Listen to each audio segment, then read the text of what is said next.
bienvenue dans cette nouvelle vidéo. On se retrouve aujourd'hui pour parler du Pumpkin Autumn Challenge puisque je vais vous montrer les livres que je compte lire pour ce challenge puisque cette année c'est la première fois que j'y participe et je suis trop contente.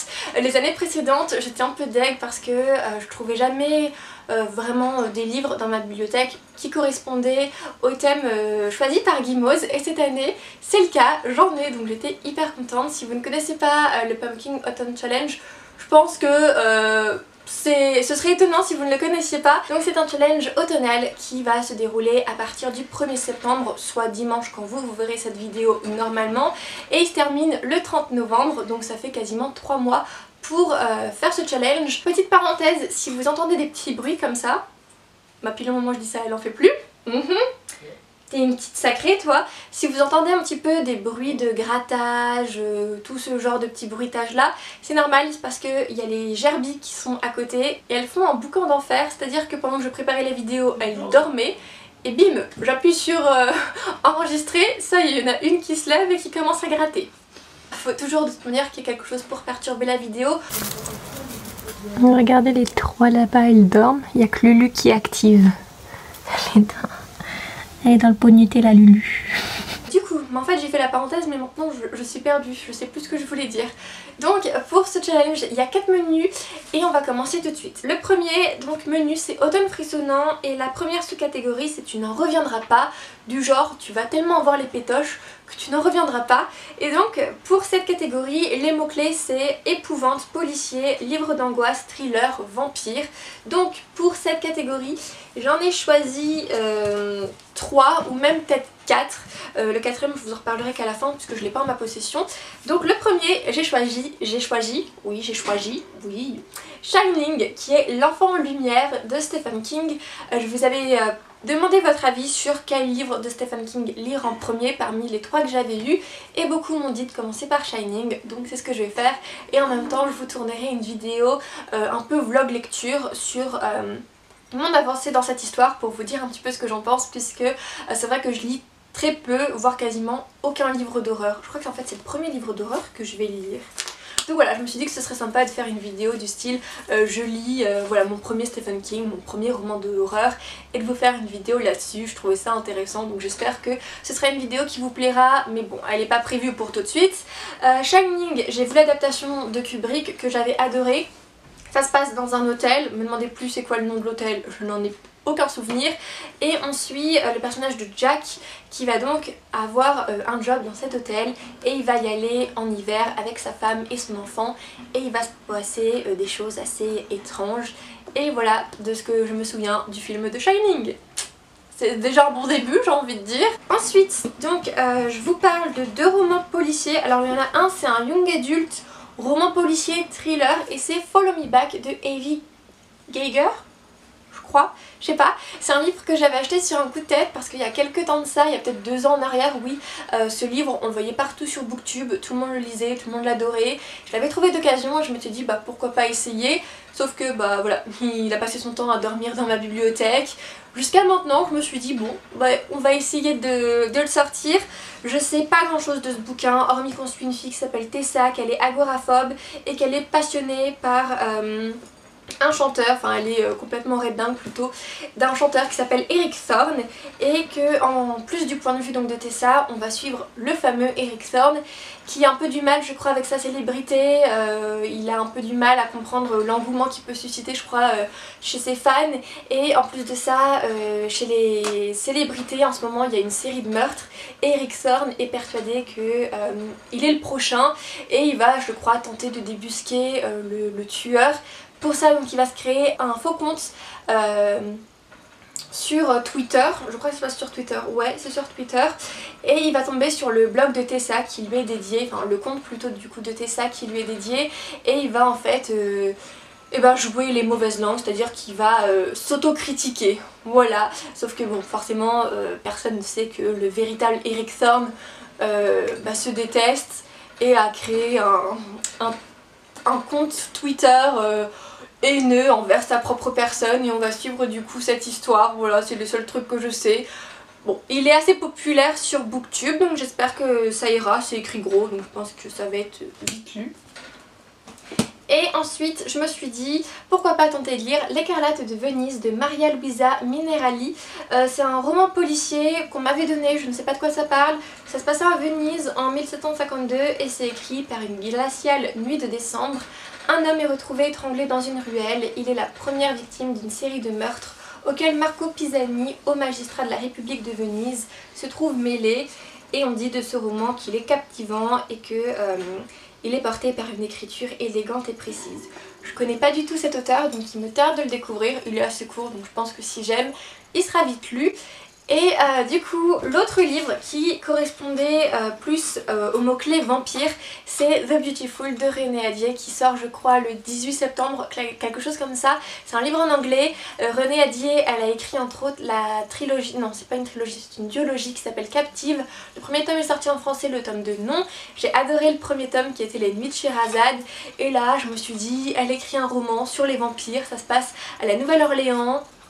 Pourquoi pas tenter? En plus de ça, ça rentrerait dans le challenge, donc c'est un livre qui m'intéresse, à voir si je craque. Pour la deuxième sous-catégorie, donc on a Les eaux de David Jones. Donc là, les mots-clés c'est piraterie, mer, océan, bayou, vaudou et fantôme. Pour cette catégorie, j'ai 3 livres.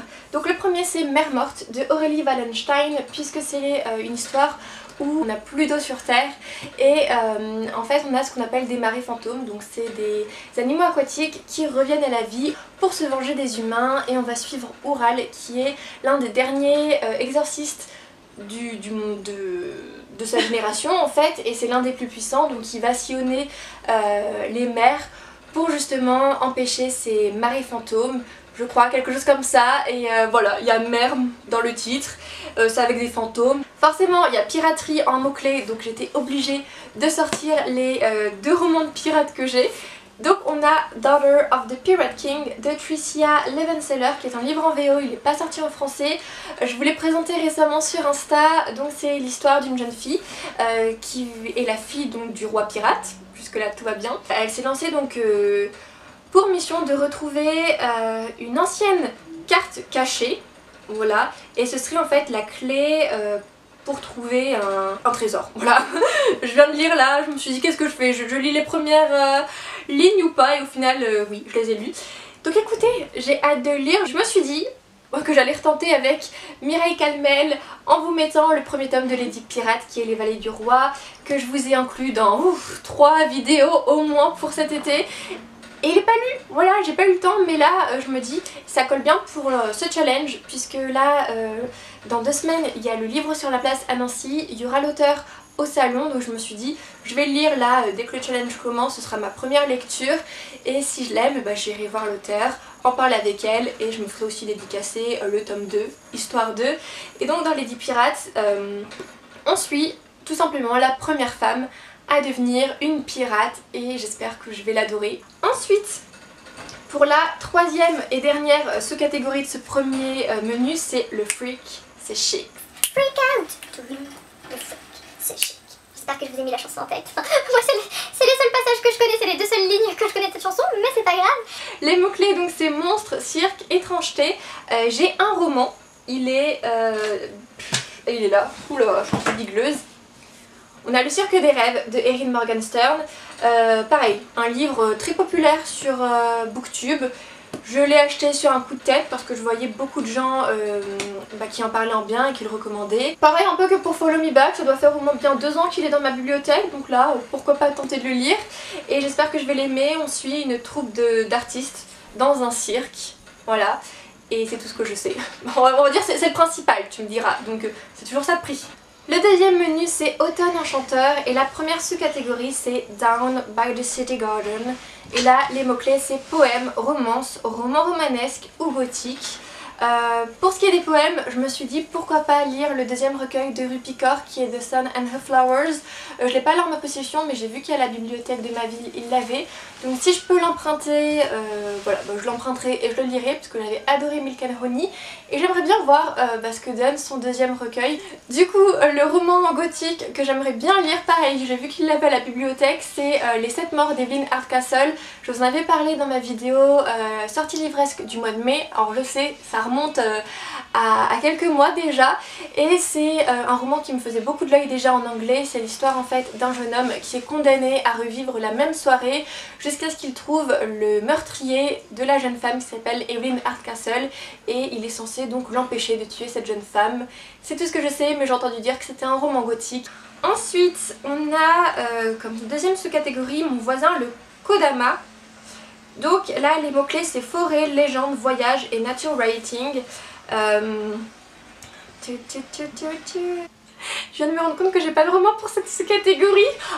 On voit la nana qui a préparé la vidéo avant de la tourner, hein, oui. Oui, c'est bien moi. Bah tiens, sur le coup, non, je pensais que j'avais un livre. Ensuite, donc la troisième sous-catégorie, c'est Misty Day. Et donc là, les mots-clés, c'est déesse, dieu, nécromancie, résurrection et animaux. Alors là, je vais vous parler d'un livre que je n'ai pas en ma possession parce qu'il n'est pas encore sorti. C'est... je sais plus. Super.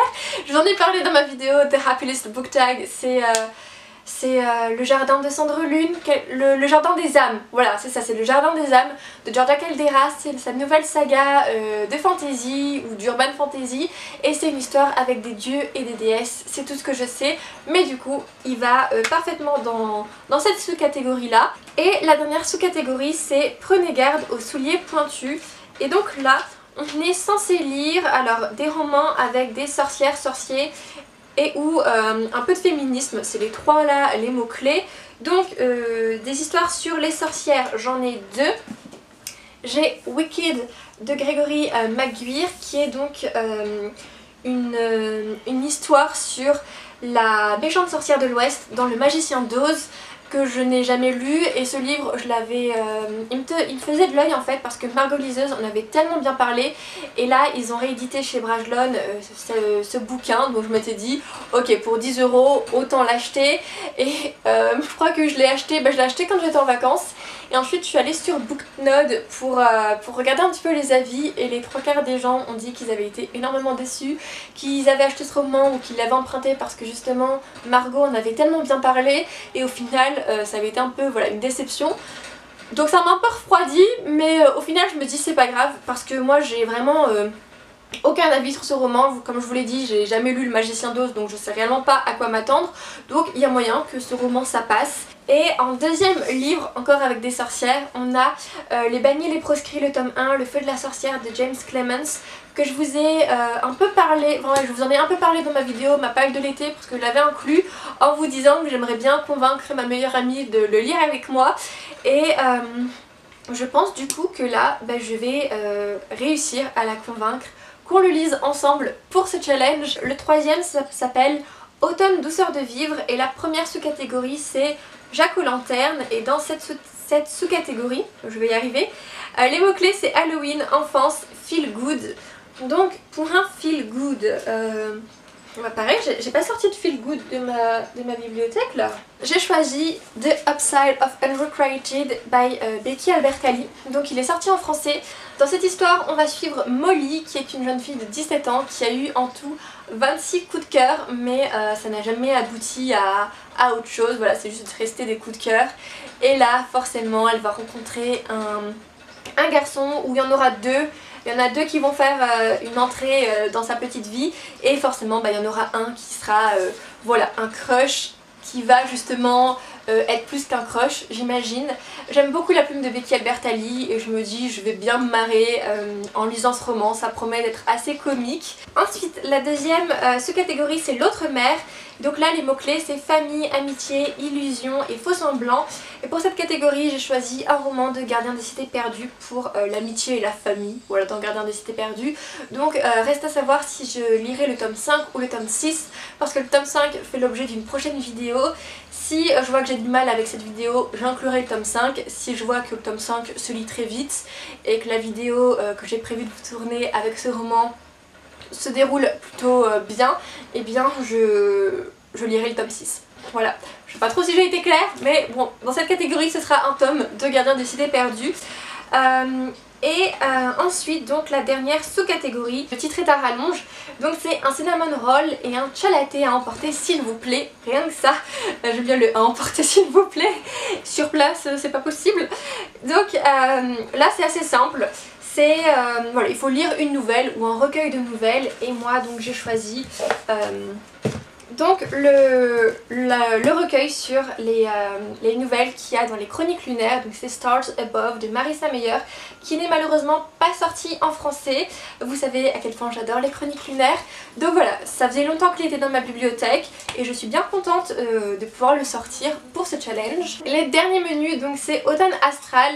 Et là on est plus centré sur tout ce qui est espace, étoile.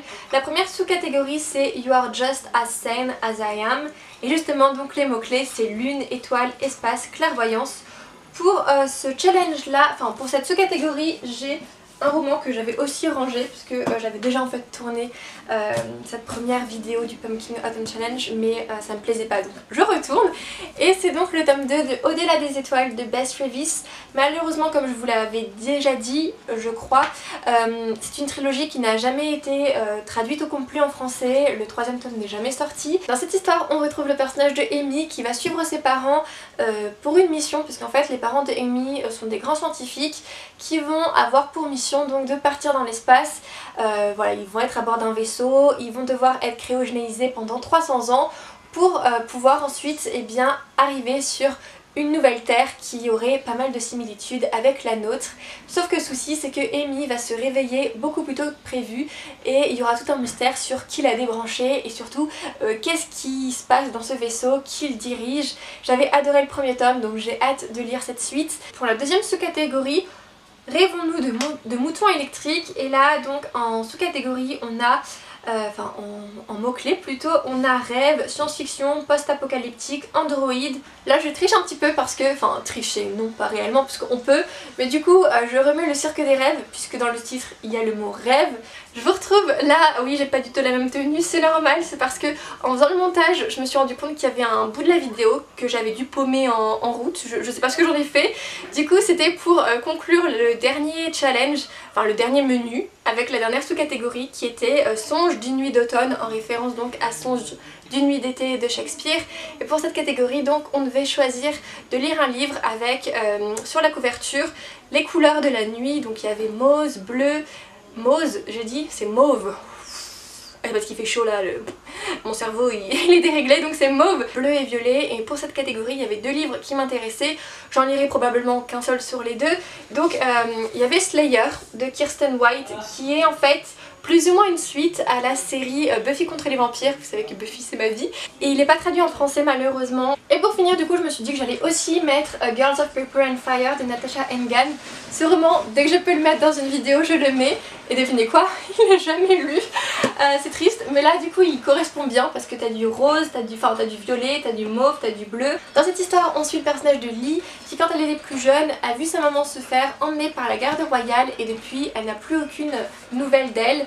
Et là elle vient d'avoir je crois 17-18 ans. Et le roi va s'intéresser à elle parce que notre héroïne a une particularité, elle a les yeux dorés. Et donc il y a une garde, pareil, royale, qui va venir la récupérer et elle va intégrer la caste des filles de papier et de feu, parce qu'en fait on nous dit que chaque année 8 jeunes femmes sont sélectionnées pour devenir donc les filles de papier et de feuilles, et en fait elles appartiennent à une caste qui est là pour servir leur roi. Et c'est de ça qu'on va parler dans ce roman. Je crois qu'il y a une romance FF, je crois, je n'en suis pas sûre. Mais je crois que j'avais vu passer ça quelque part. Et bien voilà, ce sera tout concernant cette vidéo sur ma pile à lire pour le Pumpkin Autumn Challenge. J'espère que ça vous aura plu. Si vous participez vous aussi au challenge, n'hésitez pas à me dire quels sont les livres que vous comptez lire. Et sur ce, bah écoutez, je vous souhaite de très belles lectures et on se dit, alors peut-être pas la semaine prochaine parce que j'avais tourné des vidéos et en fait je sais pas ce que j'ai foutu ou je sais pas ce qu'a fait mon ordinateur, mais j'ai paumé certains fichiers, donc je suis pas sûre de pouvoir refaire des vidéos pour la semaine à venir. Donc s'il y en a, tant mieux, s'il n'y en a pas, tant pis, ce sera à dans 2 semaines. Et bah voilà, ça fera une semaine de pause, une semaine de vacances. Et bah je reviendrai en force du coup dans 2 semaines. Bye!